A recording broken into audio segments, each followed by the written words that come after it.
बिस्मिल्लाहिर्रहमानिर्रहीम अस्सलाम वालेकुम स्टूडेंट्स। आज के इस वीडियो में बात करेंगे सोशो 1 जीडीपी सॉल्यूशन और 10 डिफरेंट सॉल्यूशन आप लोगों के साथ विद डिटेल एक्सप्लेनेशन शेयर करने लगा हूं। आपने वीडियो कंप्लीट वॉच करनी है और मेरी इंस्ट्रक्शंस को लास्ट में ही फॉलो करना है अगर आप अच्छे मार्क्स लेना चाहते हो। तो सबसे पहले वो तमाम स्टूडेंट्स जो कमेंट कर रहे थे कि हमें जीडीपी और असाइनमेंट अपलोड करने में इशू आता है, तो यहाँ पे आपको एक असाइनमेंट वीडियो मिलेगी यहाँ पे, ठीक है।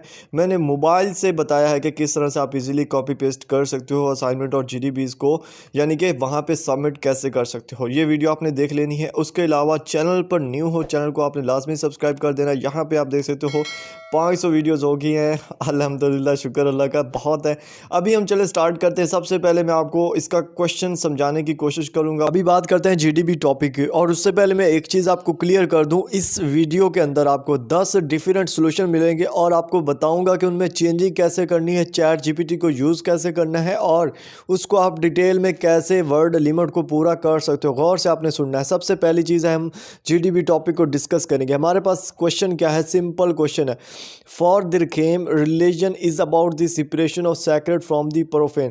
सबसे पहले जो दुर्खेम है, ये एक एलीम दुर्खेम इसका फुल नेम है। ये एक एनालिस्ट है, रिसर्चर है, मज़ाहिब के ऊपर इसने रिसर्च की हुई है। और इसके मुताबिक क्या है कि रिलीजन इज़ मैं इसको हाईलाइट कर देता हूँ। Religion is about the separation of the sacred from the profane, यानी कि मज़हब जो है वो क्या है, डिफरेंस करता है अच्छाई को बुराई से। ये एक पॉइंट हो गया। अब हमने करना क्या है वो गौर से सुने। हमने डिस्कस करना है how to do the concept of sacred and profane very across different religion. सबसे पहले हमने ये डिस्कस करना है कि जो कंसेप्ट है अच्छाई और बुराई का, वो डिफरेंट रिलीजन्स के अंदर किस तरह डिफरेंट है, यानी कि इस्लाम में किस तरह से है और ईसाइयों में किस तरह से है, हिंदुइज़म में किस तरह से है, इस तरह से, ठीक है। ये है एक क्वेश्चन। उसके बाद नेक्स्ट क्वेश्चन है, give one example of sacred और प्रोफेन। ठीक है, अभी हमने क्या करना है, इस लाइन को गौर से पढ़ें। उन्होंने कहा है कि वन एग्जांपल ऑफ सैक्रेड और प्रोफेन प्रैक्टिसेस ऑब्जेक्ट्स और प्लेसेस। हमने क्या करना है, सिर्फ एक एग्जांपल देनी है। एग्जांपल में हमने क्या करना है, या अच्छाई को ले सकते हैं या बुराई को ले सकते हैं, उसके आगे चीज़ें हैं, ठीक है। उसमें हमारे पास बेसिक 3 चीज़ें हैं।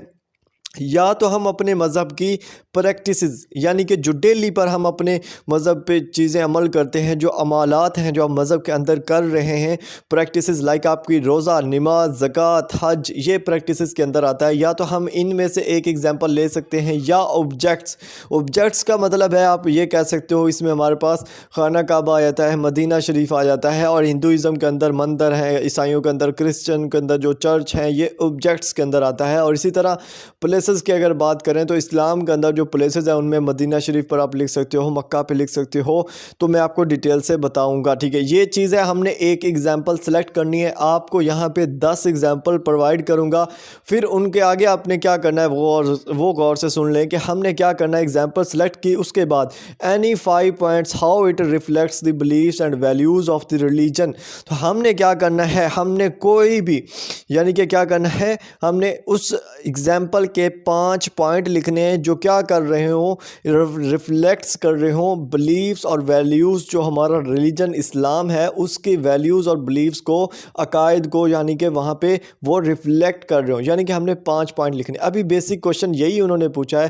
पहला जो हमने डिस्कस करना वो ये है कि डिफरेंट रिलीजन्स के अंदर सैक्रेड और प्रोफेन का जो कंसेप्ट है वो किस तरह डिफरेंट है। उसके बाद हमने एक एग्जाम्पल लेनी है, उसके 5 पॉइंट लिखने हैं और 300 वर्ड की लिमिट पूरी करनी। अब आपने करना क्या है, गौर से सुन ले। डिस्क्रिप्शन जो इंस्ट्रक्शंस है यहाँ पे हमारे पास, उसमें एक तो चीज़ ये है कि जीडीबी सिर्फ और सिर्फ एलएमएस पर एक ही दफ़ा सबमिट होती है। जो पहले वीडियो में आपको दिखा रहा था ना चैनल से, वो देख लेना, आपको पता चल जाएगा किस तरह से सबमिट करते हैं विदाउट राइटिंग, वहाँ पे यानी कि लिखने के बगैर पहले बनी हुई होगी, आपने जस्ट सबमिट करनी। उसके बाद है कि आपकी जो लिमिट है वो 300 to 350 जो है ना वो आपकी होनी चाहिए। 300 वर्ड आपने लाजमी कोशिश करनी है कि आपके होने चाहिए, ठीक है। उसके बाद आपने अगर किसी वेबसाइट से उठा रहे हो, किसी बुक मटेरियल से उठा रहे हो या कहीं से भी, उसको अपनी वर्डिंग में चेंज करोगे तो नंबर मिलेंगे। अगर आप सेम टू सेम लिख दोगे आपको मार्क्स नहीं मिलेंगे। बेसिक चीज़ यही है, मेन चीज़ जीडीबी के अंदर होती ही यही है। अगर आप कॉपी पेस्ट काम करोगे तो आपको 0 मार्क्स मिलेंगे। और यहाँ पर मैं आपको कॉपी पेस्ट काम नहीं सिखाने लगा, आपको प्रोफेशनली तरीके से बताऊँगा कि किस तरह से आपने इसको ले चलना है। 10 डिफरेंट सोल्यूशन होंगे, उनको जब आप अपनी वर्डिंग में लिखोगे आपको आइडिया हो जाएगा कि आपको मार्क्स अच्छे ही मिलेंगे। आपकी जीडीपी का जो सोल्यूशन है वो आपके साथ शेयर कर रहा हूँ। ये एक सोल्यूशन है जिससे आपको समझाने की कोशिश कर रहा हूँ। इसके अलावा 10 सोल्यूशन जो अभी पड़े हैं वो आपको दूंगा, ठीक है, सब्र रखना है। फर्स्ट ऑफ ऑल जो आपकी जीडीपी का स्ट्रक्चर होना चाहिए उसमें आपके पास पहली एक इस तरह की हेडिंग होनी चाहिए कि जो कंसेप्ट है सैक्रेड और प्रोफेन का वो डिफरेंट रिलीजन्स के अंदर डिफरेंट कैसे है। तो इस पर आपने क्या करना है, इसको जस्टिफाई करना है और आपके पास यहाँ पे इतना कम अज़ कम होना चाहिए, यानी कि 2 पैराग्राफ छोटे छोटे होने चाहिए जिसमें आप उसको एक्सप्लेन कर सको। जैसे यहाँ पे मैंने एक्सप्लेन किया है, अगर आप इसको अच्छे से पढ़ो तो यहाँ पे मैंने सिंपल यही लिखा हुआ है कि जो कंसेप्ट है अच्छाई और बुराई का वो डिफरेंट रिलीजन्स के अंदर डिफरेंट होता है। रिलीजन्स के जो बिलीव्स यानी कि जो अकायद होते हैं, जो प्रैक्टिसेस होते हैं, जो अमाल होते हैं, हर यानी कि जो वर्किंग चीज़ें होती हैं जैसे कि नमाज, ज़कात, रोज़ा, हज है, ये इस्लाम के अंदर है। इसी तरह डिफरेंट रिलीजन के अंदर डिफरेंट चीज़ें हैं, तो इन वजह से क्या होता है ये डिफरेंट होता है। उसके बाद आप इसमें क्या लिख सकते हो कि जो इमेल दिरखेम था, ठीक है, यहाँ पे इसका फुल नेम उन्होंने लिख दिया है कि Emile Durkheim religion revolves around the differentiation between the sacred signifying and. मैं आपको सिंपल अपनी वर्डिंग में बताता हूँ कि इसके मुताबिक हर मज़हब के अंदर जो डेली लाइफ का जो क्राइटेरिया है, डेली लाइफ के जो अमाल हैं, जो डेली लाइफ की चीज़ें चल रही हैं अच्छाई और बुराई को लेके, वो सारी डिफरेंट है हर रिलीजन की दूसरे रिलीजन से। अगर हमारे इस्लाम में कोई चीज़ अच्छी है तो वो दूसरे मज़हब में उनके के लिए क्या होगी, बुरी होगी। और इसी तरह इस्लाम में जहाँ पे चीज़ें बुराई है वो वहाँ पे अच्छाई मानी जाती होगी, ठीक है।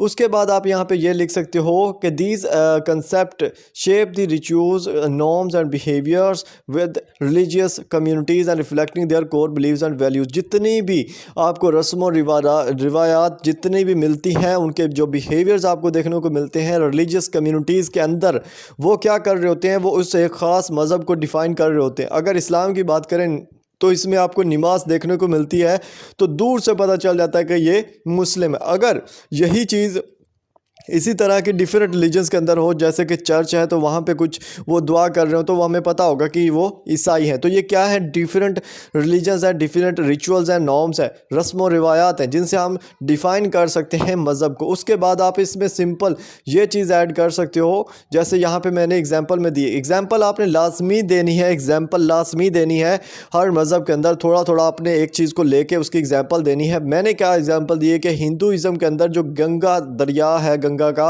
वो वहाँ पे नहाते कहते कि हम यहाँ से नहाने से पाक साफ़ हो जाएंगे। इसी तरह जो क्रिश्चियन है, ईसाई है, उनके यूक्रिस्ट सेरेमनी एक होती है और उसमें वो ये समझते हैं, वहाँ पे वो representing their body and blood of Christ, और वहाँ पे वो यानी कि क्रिस्ट का ब्लड और इस तरह से शो करते हैं और उससे उनको ये लगता है कि ये चीज़ें करने से और चर्च के अंदर वो सारी जो भी वो एक्टिविटीज़ परफॉर्म कर रहे हैं वो करने से वो पाक साफ़ हो जाते हैं। तो ये उनके मामलात हैं, ये उस मज़हब के मामलात हैं और ये डिफरेंट है एक मज़हब से दूसरे मज़हब के अंदर। तो बेसिक जहाँ पे आपके स्ट्रक्चर होगा पूरा जीडीपी का, उसमें जो पहले आपके 100 वर्ड्स होने चाहिए वो कम से कम इस चीज़ पे बेस करने चाहिए। आपने इसको ऐसे ही लिखना है। उसके बाद आती है जो हमारे पास नेक्स्ट सोल्यूशन है। मैंने यहाँ पे एग्जांपल क्या ली है, मैंने यहाँ पे सैक्रेड प्रैक्टिस की एग्जांपल ली है जो इस्लाम के अंदर है और इसमें मैंने द काबा इन मक्का यानी कि ये एक सैक्रेड प्रैक्टिस है जो मक्का के अंदर परफॉर्म की जाती है और मैंने एज अ ऑब्जेक्ट मक्का को लिया है। आपने यहाँ पे जो भी एग्जांपल लेनी, मैं आपको आगे डिटेल से समझाऊंगा, आपने वीडियो कंप्लीट वॉच करनी है और डिटेल से आपको बताऊंगा कि ये जो 5 पॉइंट्स है ना, इनको आपने निकालना कैसे। बहुत ये यहाँ पे तो आपको थोड़ा इजी नज़र आ रहा है, लेकिन जब मैं वो दिखाऊँगा वो तो हलवा है आप लोगों के लिए, जस्ट अपनी वर्डिंग चेंज करनी है बस, ठीक है। अभी आपने जो भी एग्जाम्पल चूज़ कर ली, उसके बाद आपने यहाँ पर ना एक पैराग्राफ बनाना है छोटा सा और उसके मुतल्लिक आपने थोड़ा सा इंट्रोडक्शनरी पैराग्राफ बना के उसमें लिखना, जैसे कि यहाँ पे मैंने मक्का लिया, ठीक है। इसमें मैंने क्या लिखा है, the Kaaba located in the city of Mecca, सही है, and sacred structure in Islam, इस्लाम के अंदर सैक्रेड स्ट्रक्चर रखता है और तमाम मुसलमानों के लिए रिवर्ड एक सैक्रेड स्ट्रक्चर है। इसको हम क्या कहते हैं कि इसको हम अल्लाह ताला का घर भी मानते हैं, ठीक है। And towards which Muslim pray in their daily worship, जहाँ जिसकी तरफ मुँह करके तमाम मुसलमान क्या करते हैं, अपनी नमाज अदा करते हैं। इसी तरह क्या होता है कि एक फोकल पॉइंट है एनुअल हज का, यानी कि जब एनुअल हर साल बार हज होती है तो उस टाइम एक फोकल पॉइंट का मतलब क्या है कि एक मरकज़ी, आप कह सकते हो मरकज़ी सेंटर जो इस्लाम का, वो क्या है, खाना काबा है। ये क्या है, एक इंट्रोडक्शनरी पैराग्राफ मैंने लिखा है। आपने भी इस तरह का इंट्रोडक्शनरी पैराग्राफ लाजमी लिखना है जो भी एग्जाम्पल आप उठा रहे हो। उसके बाद बात आती है मेन के 5 पॉइंट्स हैं, इनको आप कैसे डिफाइन करोगे, इनको आप कैसे लेके चलोगे। तो ये चीज़ मैं आपको ये जो आपको सोल्यूशन समझा रहा हूँ ना, इसके बाद मैं आपको बताऊंगा, और आपने लाइव देखना है कि किस तरह से मैंने इन पॉइंट्स को निकालना है और किस तरह से आप उसमें चेंजिंग करनी। ठीक है, अब यहाँ पे मैंने पॉइंट्स को निकाला है। पहला पॉइंट मैं क्या बता रहा हूँ कि the Kaaba holds significant central of faith, religious and spiritual importance from the Muslims. ठीक है, जो खाना काबा है उसके अंदर बेसिकली क्या है, इस्लामिक फ़ेथ। इस्लामिक फ़ेथ का यानी क्या है कि वह जो है अल्लाह ताला की यूनिटी को बयान करता है, अल्लाह ताला की यूनिटी को। ठीक है, कि अल्लाह वाहिद है। और मुसलमानों का बुनियादी मरकज़ जो है वो क्या है, खाना काबा है। और एक फ़ेथ यानी कि यकीन होता, आप कह सकते हो कि ईमान है तमाम मुसलमानों का उसमें। ठीक है, उसके बाद जो इसमें दूसरी चीज़ आती है वो हिस्टोरिकल और प्रॉफिटिक सिग्निफिकेंस है, यानी कि जो काबा की हिस्ट्री है वो प्रॉफिट के साथ मुंसलिक है, जैसे कि हज़रत इब्राहीम अलैहिस्सलाम, हज़रत इस्माईल अलैहिस्सलाम। ठीक है, और इसके अंदर क्या है, मोनोथिसिटिक फेथ है, यानी कि सिर्फ़ और सिर्फ एक अल्लाह को मानने का जो अकीदा है वो इसमें कंटिन्यू रहा है। हिस्ट्री जितनी मर्ज़ी आप इसकी पीछे चले जाओ, उसमें आपको जो फेथ नज़र आएगा वो एक ही है कि अल्लाह ताला एक है, और इसी फेथ पे इसकी पूरी हिस्ट्री है। ठीक है, यहाँ पे देखें मैंने थर्ड पॉइंट क्या बनाया है, यूनिटी एंड इक्वलिटी। यूनिटी का मतलब क्या है कि जब वहाँ पे हज परफॉर्म की जाती है तो जितने भी मुसलमान पूरी दुनिया से आते हैं, चाहे उनका जो बैकग्राउंड कैसा ही हो, चाहे वो अजमी हो, चाहे वो अरबी हो, चाहे वो जिस भी इक्वलिटी में रखते हो, यानी कि अमीर गरीब जो भी हो, जब वो वहाँ पे तवाफ़ कर रहे होते हैं ना अराउंड दी काबा, तब वो बिल्कुल इक्वल और यूनिटी होती है इस्लाम की। तमाम मुसलमान इक्वल होते हैं और उनमें किसी किस्म का कोई डिफरेंस नहीं होता। इसको बोलते हैं हम इक्वलिटी एंड यूनिटी। ये सिर्फ़ और सिर्फ खाना काबा के अंदर तवाफ़ के दौरान आपको नज़र आएगी। ठीक है, उसके बाद है स्पिरिचुअल सेंक्चुरी। ठीक है, इसका मतलब ये है कि आपकी जो रूहानियत का तल्लक है वो भी काबा से काफ़ी ज़्यादा है, यानी कि जब आप वहाँ पे जाते हो आपको अल्लाह ताला के नज़दीक आप खुद को पाते हो, क्योंकि वहाँ अल्लाह ताला का घर है। तो हम ये समझते हैं जब हम वहाँ पे जाते हैं तो हमारी रूह का तल्लक बहुत ज़्यादा इस चीज़ से हो जाता है और डिवोशंस हम शो करते हैं। ठीक है, अभी मेरी चीज़ों को गौर से सुनना है आपने। नेक्स्ट जो 5 पॉइंट है ना हमारे पास, वो ये है the symbol of direction and submission. तो खाना काबा एक ऐसी प्लेस है, तमाम मुसलमान पूरी दुनिया के अंदर जितने भी मुसलमान हैं वो क्या कर रहे हैं, जब भी अपने डेली में नमाज़ पढ़ते हैं वो तो उनकी जो डायरेक्शन होती है वो किधर होती है, खाना काबा की तरफ होती है। और उनकी जो सबमिशन और जो डिवोशन होती है वो सिर्फ़ और सिर्फ अल्लाह की तरफ होती है। उसमें क्यों है, क्योंकि उनको पता है हम अल्लाह ताला के घर की तरफ देख रहे हैं, अल्लाह ताला के घर की तरफ हमारा मुंह है, हम उस तरफ नमाज़ पढ़ते हैं और उसमें हम ये सारी चीज़ें करते हैं, और हमारी वो वर्शिप भी काफ़ी ज़्यादा क्या होती है भला, अच्छे से परफॉर्म हम करते हैं। अभी यहाँ पे मैं आपको बता दूँ, ठीक है, ये एक क्वेश्चन था, एक सॉल्यूशन था जो आपके साथ शेयर किया। अभी मैं आपको 10 डिफरेंट सॉल्यूशन शेयर करने लगा हूँ। ठीक है, मैं आपको ये बता दूं पहला कि आपकी जीडीपी का स्ट्रक्चर क्या होना चाहिए। ये मैं आपको पहले बताया कि इतना आप का 2 पैराग्राफ का जो पहला कंसेप्ट है वो आपने लाजमी लिखना है कि प्रोफेन जो और सेक्रेट जो है कंसेप्ट जो है डिफरेंट रिलीजन के अंदर डिफरेंट है, तो इस पर आपने 2 पैराग्राफ लिखने। नेक्स्ट आपने एक एग्जांपल सेलेक्ट करनी है, उसको थोड़ा सा इंट्रोडक्शन देना है, फिर आपने उसके 5 पॉइंट लिखने हैं। अभी बात करते हैं जो 10 आपके डिफरेंट सोल्यूशन है। ठीक है, यहाँ पे मैं आपको बता, अभी मैं आपको चैट जीपीटी से लाइव इनका सलूशन निकाल के दूंगा। ठीक है, ये आपने कॉपी नहीं करना, आपने इनको सेम एज इट पेस्ट नहीं करना, लेकिन आप इनकी हेडिंग्स को यूज़ कर सकते हो, आप इनकी जो जितनी भी चीज़ें होंगी उनको यूज़ कर सकते हो, लेकिन उसको अपनी वर्डिंग में लिखना है बस। अभी यहाँ पे देखें आपके पास सलूशन जो है, आप किस किस चीज़ पे इसका सलूशन लिख सकते हो। सैक्रेड प्रैक्टिसेस में से आप जो आपको पता, सैक्रेड प्रैक्टिसेस का मतलब है कि जो भी अमल हम करते हैं, जो अच्छे अमाल हम करते हैं अपने मज़हब के अंदर डेली की बेसिस पे, उनमें आपके पास सबसे पहली है सलाह, यानी कि नमाज। नमाज के अंदर आप पूरी एक एग्जांपल इसकी लेके नमाज के बारे में आपने लिखना है कि 5 वक्त फ़र्ज़ है, हम खाना काबे की तरफ मुँह करके पढ़ते हैं, 5 वक्त फ़र्ज़ है। इसके अलावा कब फ़र्ज़ हुई ये भी आप लिख सकते हो। ठीक है, कैसे फ़र्ज़ हुई ये भी आप इंट्रोडक्शनरी पैराग्राफ में 2 से 3 लाइन्स लिख के ना, ज़्यादा लेंथी नहीं लिखना, 2 से 3 लाइन्स बस। उसके बाद आपने इस तरह से 5 पॉइंट बना के लिखने हैं कि इसमें क्या क्या आपको मिलता है, स्पिरिचुअल डिसिप्लिन है। ये जो आपको पॉइंट नज़र आ रहे हैं ना, इन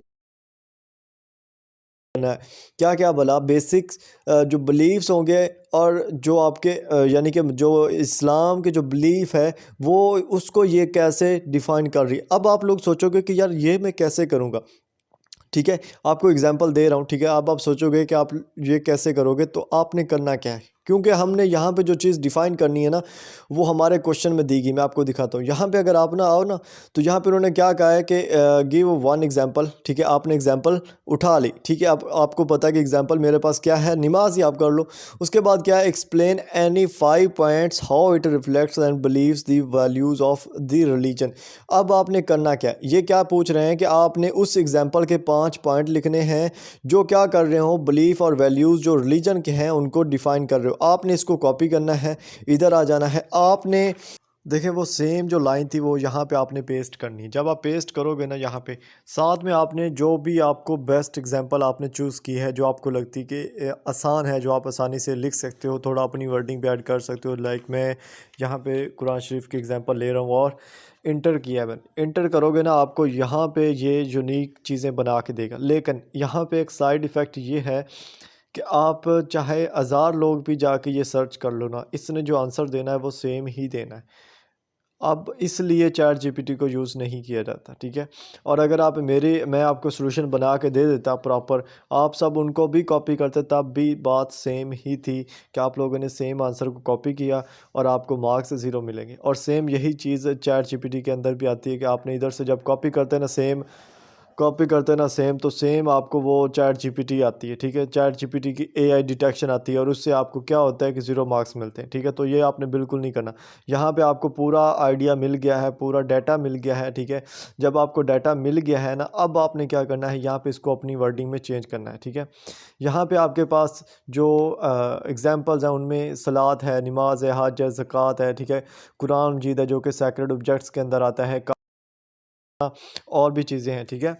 इसी तरह और भी चीज़ें हैं जैसे कि ये इंटरेस्ट बेस्ड ट्रांजैक्शंस होती हैं, ठीक है। मस्जिदुल अहराम है, ठीक है। मदीना सिटी है, ठीक है।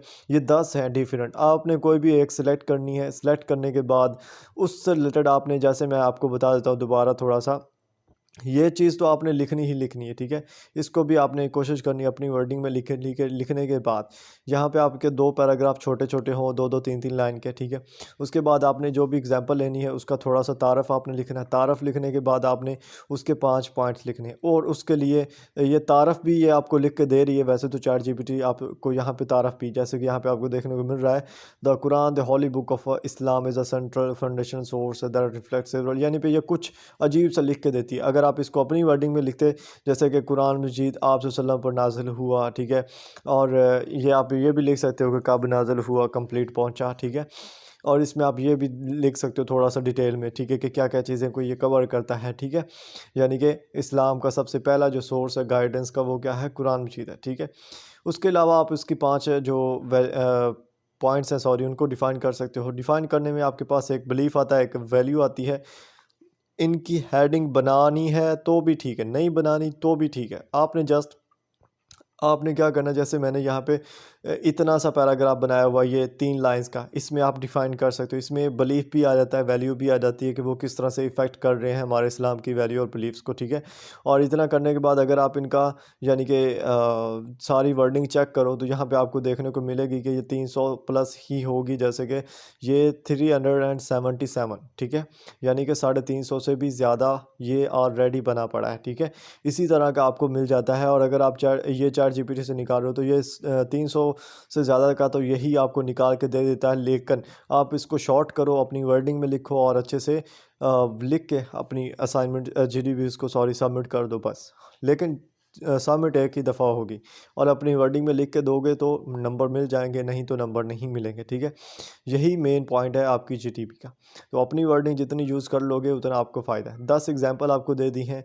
इनके अलावा आप प्रोफेन पर एग्जांपल ले सकते हो। मोस्टली जो इतने भी यूट्यूबर्स आपको वीडियोस में देखने को मिलेंगे उन्होंने सैक्रेड चीज़ों को लेके चले हैं। आप प्रोफेन को भी लेके चल सकते हो। प्रोफेन में आ जाती हैं जितनी भी बुराई चीज़ें हैं, बुरी चीज़ें हैं, जो भी इस्लाम के अंदर या कुछ भी, यानी कि हर मज़हब के अंदर चीज़ें जो बुरी पाई जाती हैं, ठीक है। इस्लाम मज़हब के अंदर, मज़हब में नहीं होती बल्कि मज़हब के अंदर जो अमाल होते हैं जो बुरे होते हैं वो पाए जाते हैं, तो उसको आप लेके चल सकते हो। आपका, ठीक है। और ये आपका बिल्कुल क्या होगा, यूनिक सोल्यूशन बनेगा, ठीक है। तो इस पे आप लेके चल सकते हो इसको। अभी आपको आई थिंक समझ आ गई होगी। मिलते हैं नेक्स्ट वीडियोस में। अल्लाह हाफिज़।